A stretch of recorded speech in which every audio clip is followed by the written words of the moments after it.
Good morning. Good morning. Happy Soulful Sunday. 206 Double Dutch Divas in the building. We have our lovely guests here ready to share and let us know, a little bit about what they're doing. This is MiMi and Malicia. Mm-hmm. Welcome to the Build 206 studio. How y'all doing today? Good. Right? Okay. Here. Right? Very grateful. Yeah. Well, I'm glad to have you ladies. These two ladies are phenomenal. They have moved to Washington and totally turned it out. Like they got a lot going on and a lot of things that they doing and little babies and stuff. So, it's a community. We want to hear everybody's voices and we're making sure that we're back on the platform to make sure we can talk about the real. So why don't you ladies tell me a little bit about yourself? Well, I'm originally from Detroit, Michigan. That's where I met my lovely spouse here. Yeah, at college at Wayne State University. Hey. Shout out to the Warriors. Yeah, hey. Well, not much to say. Just born and raised Detroit, Michigan. Had a little bit of South Tennessee upbringing too, so dual upbringing. Mm-hmm. After that, just school and hit the groundwork and very focused, driven, and right, ready to go. Right. Okay. Well, I'm Malicia. I'm originally from Flint, Michigan. Yes, that's right. I'm a Flintstone kid. We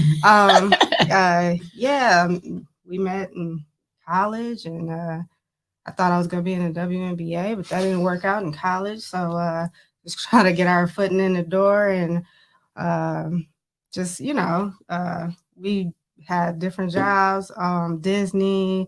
We've been to a lot of different states, Georgia, Seattle. I'm in the military, Coast Guard. Alaska. So we've been Alaska. Okay, we've been right. a little bit of everywhere, seeing different type of people, interacting with different type of people.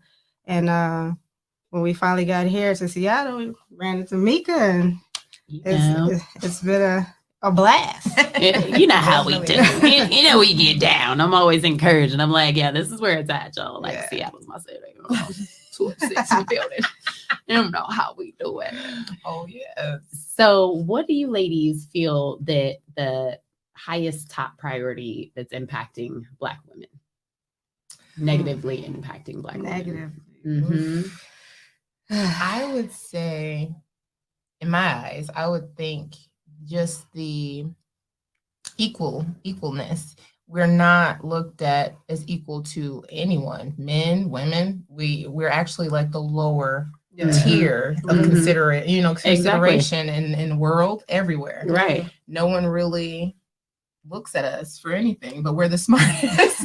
We're the strongest. And we've talked about this before, and just knowing that, Black women are supposed to be strong. Mm-hmm. It's like we have problems too. We got feelings too. Don't just expect us to be amazing, but we are amazing, and each and every one of us is amazing. So we just, got to show up and show out and keep proving, we do what we do and we ain't gonna stop it. Exactly. We're the least respected out of any minorities or any racial background, period. We're the least respected, but I believe right now Black women are the most educated. We have the most degrees in the U.S. right now. Yeah. So facts on facts. We that kind of don't correlate, right? So I feel like what negatively impacts us is like stereotypes, like angry Black woman deters people from talking to you, getting to know you. I mean, we're not in this one little box.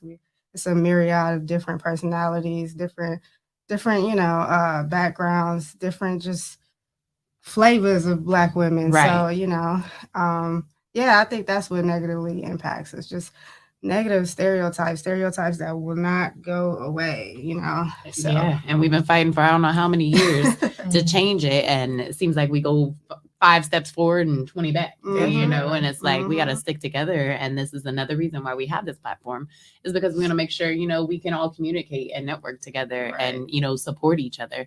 Another thing we'll have to do is stop fighting each other. Yeah. Okay. We constantly battling. We need to come together. Yes. Support your sisters. Yeah. Build them up, lift them up. Like these ladies moved here and they were like, I don't know, we're going to stay. I'm like, well, I like you being here and I think you're awesome and you'll do fine. And we've done a couple of events together and, we kick it together and stuff like that. But these are amazing women. And I didn't know them from jump. I just met them through another friend, you know, their family member. And so ever since, you know, we just been rocking. Like anything they need, I got it. Anything that, you know, I need, they got it, you know, and that's just how we roll. And we need to see more togetherness and unity in the community. And that's me and Angie's biggest thing, you know, and she's here in spirit, y'all. But that's our biggest thing is unity in the community and making sure that we're making a difference and we're here to elevate. You know, ain't no room for going backwards, you know. Exactly. So how do you think we as a community can address this? I feel like, let me see. We were talking about this the other day. Like, we need to understand and realize, like, we don't have a lot of conflict managers. Like, you were just saying, like, you were talking about how we beef with each other a lot. And I think a lot of that stems from we don't know how to deal with our emotions. We don't know how to deal with conflict if we have issues between each other. We don't know how to address one another, to initiate a conversation, to talk through the conflict and see if we can have some common grounding, some common ground. We just like, no, I'm not gonna mess with her no more. Right. Shut it down. Either that or I'm gonna pull her braids out, bitch. We don't have a weave today. Okay. Yeah, we gotta, learn how to talk to one another. That's a big, communicate with one another. That's a big piece in our community, period. We just don't know how to communicate properly our feelings and emotions. So I feel like if we had that, that'll make a big impact on our community for sure.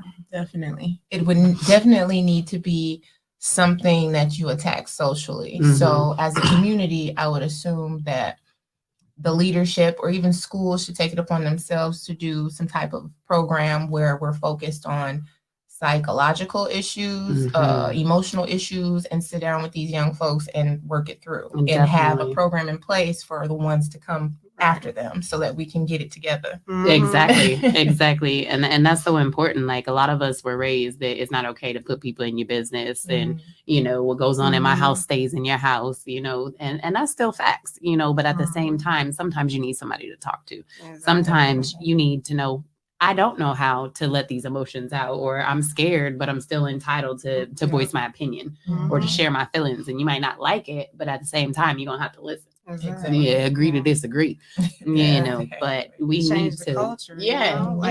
And another thing that bothers me, like, we need to make it not like it's popping for you to be a world star fighting one another and beefing one another. Stop entertaining that. Stop entertaining that. Change the culture by making us look bad. Oh my gosh, ain't that terrible? It's just like, now look at these hood rats. They make it popping and beef with one another. You know what I'm saying? So or like, beef ratchet change the culture. Like, just make it popping and just reach out to one another and solve an issue. Hey, shift the whole narrative. Shift the whole narrative. Yeah, even when you see stuff popping off like that, like try and de-escalate that. Like, you know, you don't always want to jump in front of a gunfight, you know, or nothing like that. But if you can at all, you know, divert the conversation or, you know, see the two or mediate, you know, would be helpful. And that's something that I do. Like when I'm in the streets and I see something going on, I'm like, really, y'all? Like, straighten up. Like, what y'all fighting about? Like, really? Truly address people. She texting your boyfriend. Like, it's okay, honey. There's about 50 other men in the sea. Okay. Like, there's enough out here for everybody. Believe me.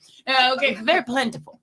Okay. So yeah, let's think about our actions and how we're making, you know, our race look, because we as Black people are a united figure in the public, but at the same time we're so looked down upon. It's like we are the only ones that can change that. Yes, definitely. You know, us opening up these conversations and encouraging these programs, you know, and there's a lot of different programs out there, but they're not for us. Exactly. So us as Black people and Black women, men, children, you know, we're gonna have to do that. We're gonna have to expect more and do better. You know, we gotta do better. So yeah, next question. Have you or do you know anyone who's ever been locked up? Oh yeah. Yes. Yeah. Plenty. Right? Unfortunately, that's a fact. You know, us Black people know about people in the system. Yeah, revolving doors. You know, I'd be like, oh, so they got your name on that bed, huh? They know you're coming back in a week or two. Right. Yeah, it's crazy. Or they'll be looking for you in a month, like he'll be back. You're right. And it's crazy how that works, but it is a broken system. Yeah, definitely. And if so, then how did it impact you or others? I would say very young. It just opened my eyes to like the system, really, because it's like you see these people out here that were getting arrested and what they were doing. To you from the hood didn't seem that bad. You did it to survive. Right. So why would they be put in jail to survive? Right. You know? So to see them go to jail and then to go to jail for as long as they were going. Yes. It's like you're going to jail for stealing a loaf of bread, sir. Okay, for like 5 years. 5 years. Like for bread. For a long time. So it would just open my eyes to the system. Like it's not for us, you know? Right. And they doing it to put us in slavery again. Yeah. It opened my eyes. Like, I've seen my mother go to jail, a couple times, unfortunately. And, that's my story. So, we're just going to talk about it. Right. But it opened up my eyes to see that how eager, especially being from Michigan, how eager they were to put you in jail for just minor stuff, minor infractions. They look for you to mess up. And so it impacted me in a way like, you have no room for error. Like you almost got to be perfect out here when you're moving in the streets and stuff like that. And as a Black woman, especially masculine presenting, they think you're a little boy. Like I've been pulled over because they think you're a little boy and they just want to put you. So with that, put you in jail. So with that in mind, you just have to move like 10 times smarter and just 10 times be super hyper aware, extremely critical of yourself, of what's going on around you, and like think 10 steps ahead. Like, should I go here because this might, I might interact with these people and it might go left, So it just made me super hyper aware of stuff and like think like chess 10 times ahead. Unfortunately, that's what I had to do as a young Black woman coming up, is just to be super cautious. And, and sometimes you might seem lame to people because you understand that reality. Other people didn't have that experience. Their eyes wasn't open to that at a young age, but mine were.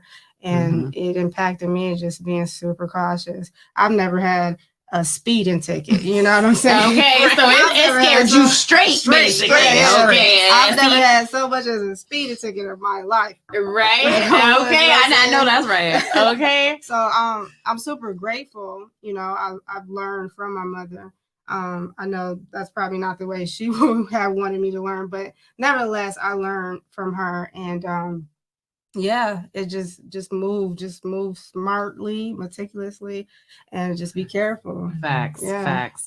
Yeah. Like even I like I said, I've told y'all I've been and I made that one mistake and that cost me, like 2 years out of my life, like back and forth. So and then when I got sentenced and everything, it was like, oh, now I'm pregnant.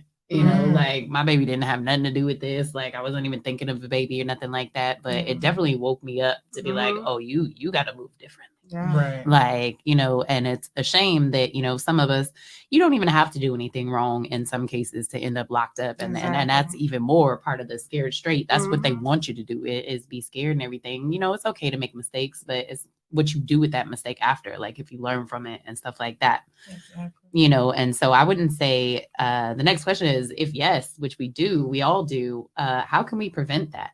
How can we prevent us going to jail constantly and making bad choices and things of that sort? Again, how do you think they can prevent it? Definitely need to be that narrative change from the educational level and also the system. You gotta crack that bitch in half. Okay. For real. Like and keep standing up. Like I think since the George Floyd and things like that, like we're really woke and paying attention. Like you see an officer pulling somebody over, you actually sit there and watch. You actually pull out your phone and start recording just to make sure your people is good. Like I do that all the time. It's crazy. Yeah. It's so unfortunate. And it's like half the time, you may have could have, made a better choice and not stole what you stole, or you could have not choked that girl out, and now you sitting in jail. But again, it's thinking 10 steps ahead. And so nowadays everybody is like, well, if I do that, where am I going? Straight to jail. And I ain't got time to be missing money and away from my kids and my family and things like that. So, you want to make sure that you're thinking and you're making the right choices. And that's the highest preventative. But then again, sometimes you can't. Like George Floyd, like he didn't want to be choked out. Like he's like, I can't breathe, like stop. Yeah. And they don't even listen. So like once you in that situation and once the police there, man, you kind of done. You kind of done. I also think we need more I don't know how it is here in Seattle because my daughter isn't of school age just yet. She's still got a couple more months actually.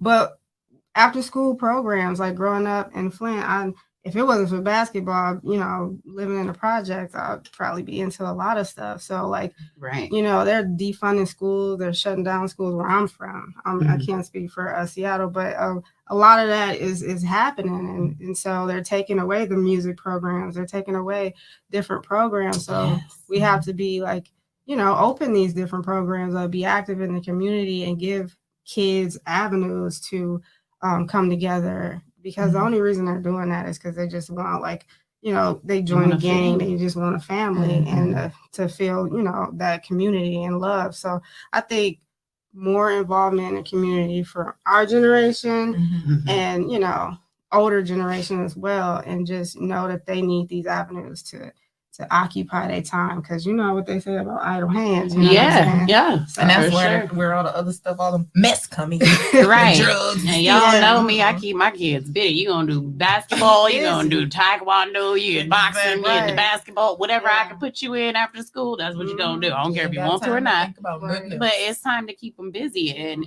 train them to do better and stay busy and not find that free time to find those wrong people. And it's about the people you hang with too, and especially, coming up in the CD, the South End, like you around all these drugs and gangs and shootings and fights and stuff like that. It's like, how do you not? But you got to make that choice. Everybody got choices. We say that here all the time. Everybody got choices. Like E40 said it best.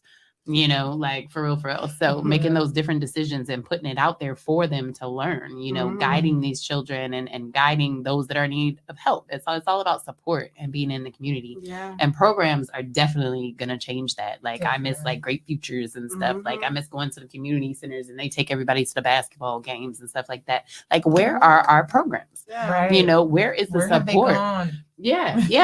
We got money to build stadiums and all kind of other stuff, but we ain't got no money to make sure our kids have a better future. These public schools is struggling and teachers not getting paid, and it's a mess. But we got a lot of work to do, y'all. I'll say that. Pour into the kids. Yes. I haven't heard any ROTC programs, Dare. When the military used to come, right? All of that. I haven't heard any of that here or back where I'm from. So, and what has happened to the summer camps? Oh God, they're an arm and a leg. They are arm and a leg.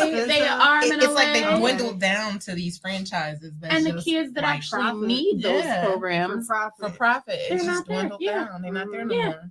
It's crazy. I remember back in Michigan when we couldn't have the money for actual real summer camp, the churches would step out and have a day summer camp, and you could just come and be there all day. They provide lunch, they have activities, you go to events. You remember that? I went to VBS, Vacation Bible School. It was free. And Bible school, all that. You went to Bible study, all that. Like it was available for the community. So I'm like, where did that go? What happened? We got a whole bunch of churches. We got all of this community outreach for the elderly, for the where's the kids? You're right. Let's focus on the youth. You're future. Right, because they're our future. Like if we don't take care of them, they ain't gonna be there for us, and we all gonna be screwed. And that's what kind of what happened. When you think about it, that's kind of what didn't happen. The generations have fallen for the youth. Youth has fallen through the cracks. And it's showing the effects now of them not caring about their elders and not caring about their heritage, their culture, their community. They don't care because we didn't care about them. So put the love and the support into them, and it'll uplift them to a better change in the future. I highly agree with that. I highly agree. So we basically just answered the next question is, what can we do better to support this generation? And it's all good. Like, but the kids and the youth, again, guidance, teaching, leadership, different programs. Support. Once they feel it. Encouragement, because of course, like teenagers are teenagers. They're like, nah, I want to say and do my little TikToks and things like that. I ain't got time to be playing outside or walking in the Green Lake. Influence. If that's the case, if that's the case, then if they want to be, have somebody that's involved with YouTube and TikTok and build them and give them those sites and show them, help they sell their little stuff and trinkets and things that they're creating and stuff show like them that. How to be entrepreneurs. Exactly. That's that's where we're gonna get our power back. Yeah. Exactly. Really. So Put it it's into okay. You ourselves. just got to keep them busy. You just got to put Mhm. into that love and attention for our future generations. Like every kid matters. It's not just one group of kids. It's all the kids because they are our future. Definitely. So- I also harp on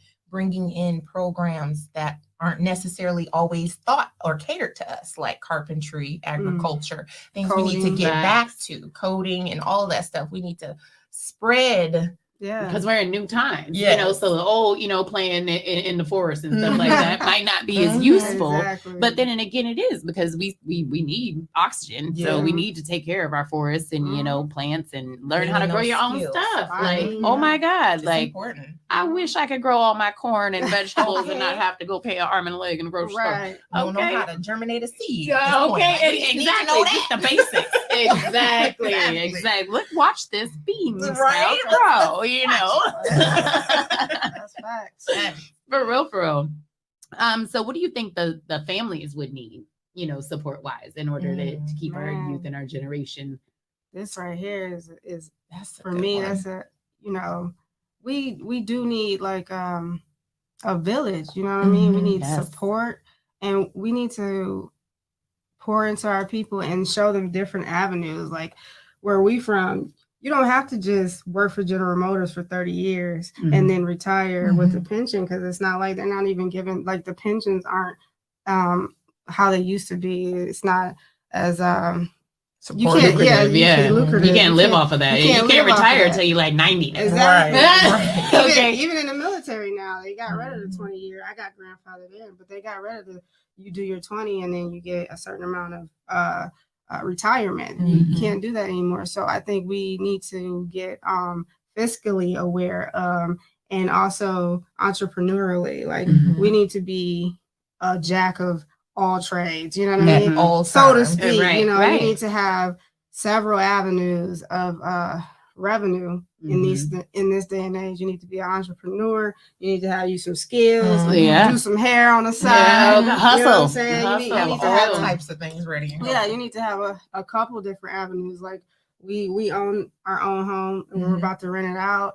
We have a YouTube channel. We have a Podcast. Yes, You know yes. what I'm saying? You just gotta. It's just that's how it is. We have investments, crypto. Like we need to get educated. Like we're so Yes. behind the curve. And We need still to working get- 9 to 5. You're right. Still working right. 9 to 5. Like we need to get educated on how the other side is, on the other It's side making of the it. tracks. Yeah. How are It's the rich making it. staying rich? Yeah. How are we out of that circle? Yeah. How come we didn't learn real estate? Financial literacy is important for our families. Like build that family trust. Okay, you gonna have crypto. You're gonna be the master in crypto. You're gonna be the master in stocks. in regular stocks and IRAs and 401ks, and I'm gonna be just a skills person. I'm gonna learn coding and focus on the website and building our websites for the family. Like families need to have that structure these days, and I feel like that's how we're gonna be more successful and put ourselves And start thinking outside of the box in terms of your living situation. Who's to say you can't get together with that aunt and your mom and your cousin that's got sitting on 10,000 and all y'all get together and buy a mansion out here and y'all can have each wing and still do what y'all got to do and do your business. You got to think out the box. outside the box. That's definitely true. I thought about that for my mom. I was like, yep, I'm a mover in, her income really don't count, but it wouldn't hurt to, have that and have a 5-bedroom house. But it takes work. It takes support. And it takes communication and commitment, so standing your ground and doing what you say you're going to do is key, and don't set the bar low. Like anybody can buy a house. Anybody can be a billionaire. It's just where your mindset is and what choices you're making, but to be knowledgeable is the first step. And understanding that easy is just a phrase. Right. Because ain't that easy. Okay. Everything's going to take work. Everything so don't think it's going to fall in your lap or fall out the sky. No. Anything worth having is going to take some work. Exactly. Definitely. And even just keeping a family together is work, because your auntie feel one kind of way. It takes work. Yes. Everything takes work. Yes. So if you want to see a better positive outcome, then you're going to have to work for it. You're definitely going to have to work for it. So what do you ladies think about everything that's going on? Like COVID, politics, Black Lives Matter? Ooh, that's like, heavy. This one usually gets a little extended. Everybody feels some kind of way about something. Oh, I don't know where to start. It's just been a mess. An absolute mess. I would say, well, go ahead, you go. Well, COVID, I would say like it's a good thing, and in some aspects it's a bad thing. It's a good thing because it made people think outside the box, right? Made everybody have a sit down, right? And open their eyes. It made people realize like what their true wants is, and a lot of people didn't return back to work. And they're like, "Hey, man, forget this. I can do this and that, and sustain myself, and I don't need a 9 to 5." So that's a good thing. On the flip side, the con is our mental health has, really taken a hit from COVID, like people being isolated, not, getting together, or being deterred from getting together, because some people still got together. Let's be honest. Oh yeah, right. Okay. But a lot of people, were some babies born this year too. Some babies, COVID babies, and pandemic babies, and pandemic babies. Okay, not the boomers, but the pandemic babies. The Rona babies. That's what they're gonna be called out. The Ronas. But yeah, so some people were deterred from getting together, and it took a real heavy hit. And I know myself, me being, in the military, it was a shock that I was working from home, and I had my baby with me, a first time mom. Yeah. And I'm not used to, working from home, balancing that, and taking care of a toddler. So it hit me. It impacted me. So that on that aspect, COVID, it was a good thing, and it was a bad thing for some people. But for me, I came out on the other side, and I have a better understanding of parenting and how to just focus mentally and get more mental clarity. So in that aspect, COVID, it was a doozy. But, for sure. And then the Black Lives Matter movement. That was more so just more of a slap in the face. Because honestly, this has been going on since the beginning. Yep. And it's just continuing. And at this point, no one can say that there isn't a divide. No one can say that there is no racism. Yeah, okay. No one cannot say that, they don't have it out for us. Yeah. It's clear.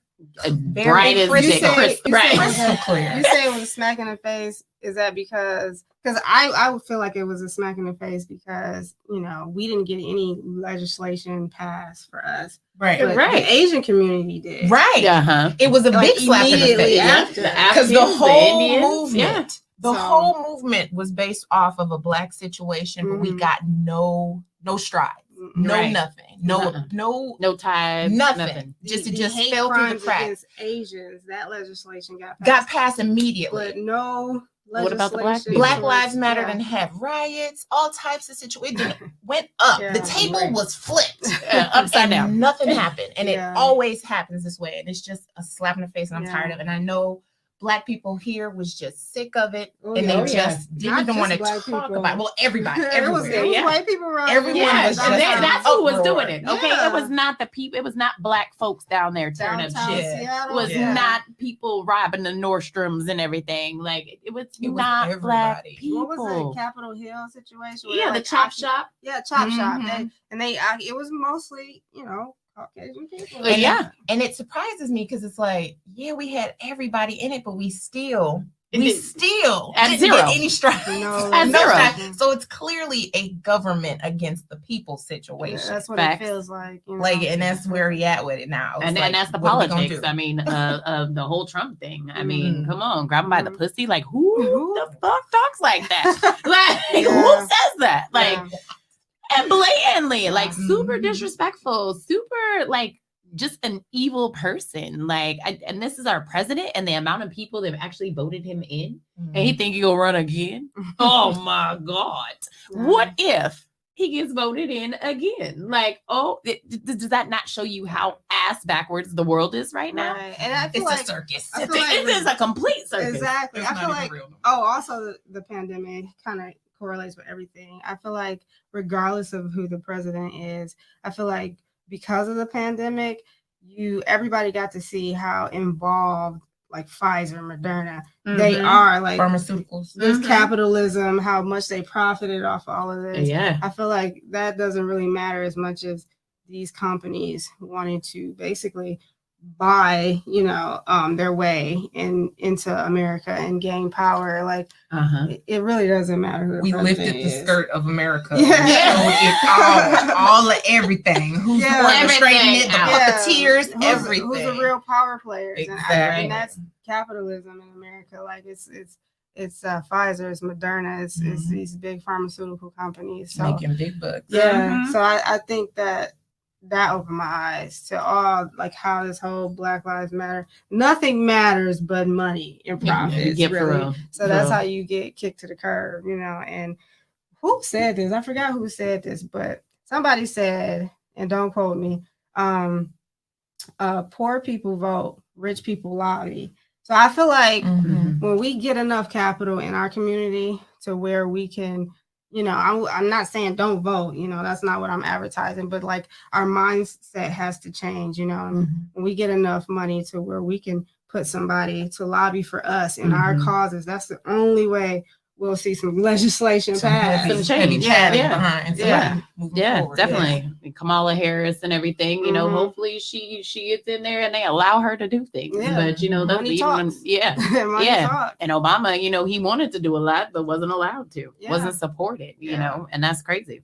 Yeah. Right. What do you do with that? Right. Other than continue to try and make change and make sure your voices are heard, state your opinions, bring these issues, and ain't no more being quiet no more. We wide awake. And don't think less of yourself, because the Black community has a spending power of $1 trillion.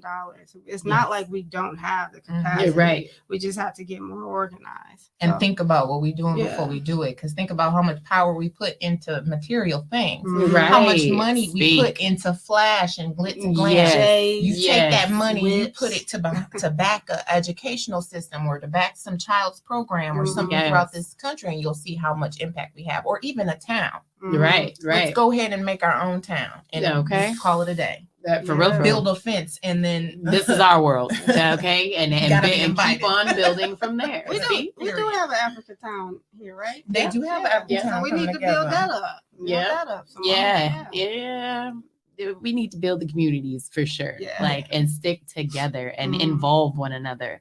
And that's one thing the Build 206 Studio is definitely for, and the program is for, and that's to build and bring brothers united together, and that's to have our brothers lead us. A lot of brothers, you don't get the positive of those role models anymore and everything. And so, we got the ladies side of it with the Divas, our show, and then you got the Build with the brothers, and we are definitely trying to make a difference and bring everybody together. Keep that in mind. Definitely, shout out to the brothers doing their thing, right? I'm just saying, and we gonna keep doing our thing. And shout out to the women, still doing y'all thing. We don't forget about the ladies. We're here too. We bosses too. Right. We can do what you do all day, okay, and then some. Right. So during all of this, what do you guys do for self-care? Like, how did you maintain sanity? What do you do for yourself? I'm gonna be honest. I got more into spirituality, like with crystals and sage and meditation. Yes. I'm still working on that piece though. Meditation was a big piece for me. But I got more into that, my spirituality, and just, realizing you can't take care of everybody. You can't save everybody. Yourself comes first. So just realization of that. And finding hobbies. Something to keep you, something that you like and you enjoy, to keep you busy in those times where you stressing or you think about where something. You couldn't go outside but nowhere to the store. Just focus in on it. For me, it was getting back into art, drawing, painting, whatever I can find artistic, or even cooking. That can be art structure as well. Please, I cooked everything I possibly could, learned a bunch of new recipes, painted walls, made masks. I was like, oh yeah, bitch, you can sew. Oh yeah, I saw your mask. Yeah. I was like, who need a mask? I got them. There you go. Up there. Right. Self-care is key. And that's on the mental aspect of it too, is because, some people, journaled and things like that, but, just taking that time out for yourself to say, what do I want? What do I need? Yes, What's going to make me happy? one thing Black people that we do not do is look for professional help. If you need a therapist, get you a therapist. Trust, I have been looking. I'm gonna get my little something back. Me and you both. To talk to someone. Get it out. You don't need to hold it in about grandma and TT and what happened when you was little. No, you can go and sit down with someone, a professional, and get it out. It helps to get it out. And that's okay. It's encouraged. Please, it is not a down. Please talk to someone. Please trust. Holding it in ain't gonna do nothing but break you down. And you ain't weak to ask for somebody to talk to. Because we all dealing with something. We all dealing with our own. All got our own cross to bear. So you're not alone. You're not the only one. Facts. So yeah, self-care is key. And when you're walking around and your glasses have full, someone else is getting a quarter of that. Like, so is that your all? Is that the impression that you want to give somebody, or are you going to go full fledged? And if you're not taking care of yourself, you're definitely not going to be able to help nobody else out.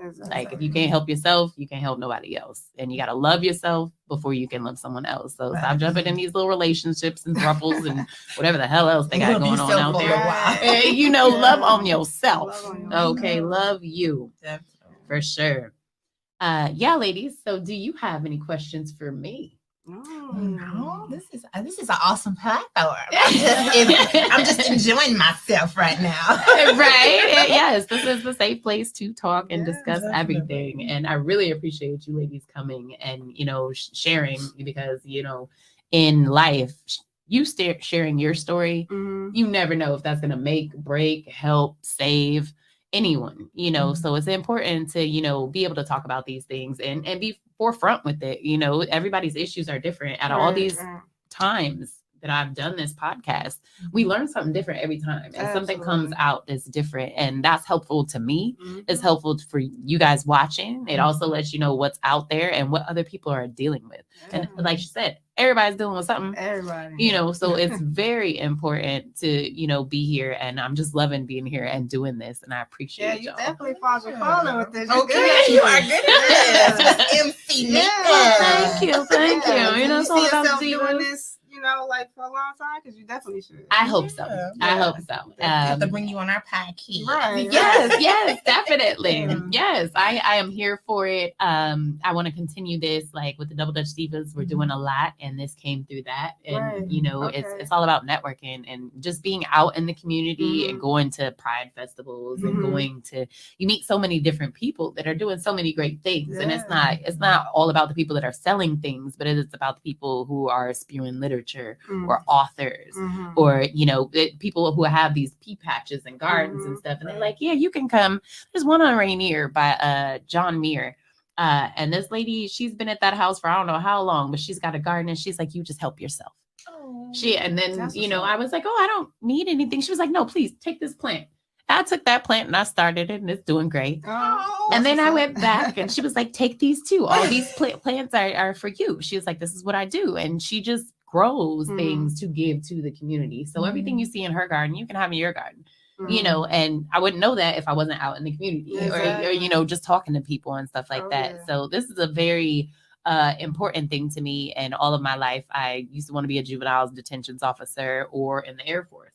Had kids really early. I was like, I ain't giving up my baby. Like, I guess I missed that opportunity. But I'm still here. And once one door closes, another one opens, and this one's open, and I just want to go full throttle with it. And it's amazing to have this opportunity to be able to bring people in and share, So I thank you all for watching and being there, and ask for me to come back now. Okay. Ask for the Divas to come back now. Good at this, Yes. So that concludes our episode for today. Y'all keep it blessed. Enjoy your soulful Sunday. We're going to go fill up and eat and some good stuff like that, and continue with our day. But I thank you, ladies. Thank you for having us. I appreciate you. Definitely, this is you. This is what you do. This is your vibe. That's what I might call it. I can see you do a lot. You do a lot. Show. Right? Yes. I might take over Wendy. I mean, Wendy, you don't come back now. I'll be like, how y'all doing? She coming for you, Wendy. I'm coming for you, Wendy. It's over. Thank you for having us. No, for real, this is a great platform, and I'm honored to be here. Definitely. So is my wife. So So Yeah, appreciate thank it. you. And we appreciate y'all. Did you guys want to share any links or businesses or things that you have going on for us Definitely. to look for? If you're looking for a rental in the Snohomish County area, Okay. it's going to be info@poshnuance.com. That is our business. We are an home investment company. Realty company. Yes. So that's again info@poshnuance.com. And also See It Thru Productions, media.com. That's if you're looking for a videographer or even just editing YouTube videos. That's what I like to do. Go in my little quiet space and just focus on editing videos and stuff. So See It Thru Media Productions or See It Thru Productions media.com. We also do event planning coordination with that company as well. So if you got an event you want to get down with, we can help you organize that in Seattle or Snohomish. And also, what else? Do you have a podcast? Yeah, that's on YouTube. See It Thru. See It Thru. Yeah. Oh, and then we also have our YouTube channel. Yeah. Re and Me TV. Yeah. Re and Me. Is that RE and MI? So it's RE and the symbol, sign. the symbol and then MI. Yeah. TV. It's not TV. It's Re and Me on YouTube. Oh, okay. On YouTube. Well, thank you, ladies, for sharing. Thank we you. will look forward to your podcast and your events. And shoot, I might need to be buying a house in the next year. We'll be talking. Right. All right, y'all. Over and out. Thank you so much. We'll see you next time.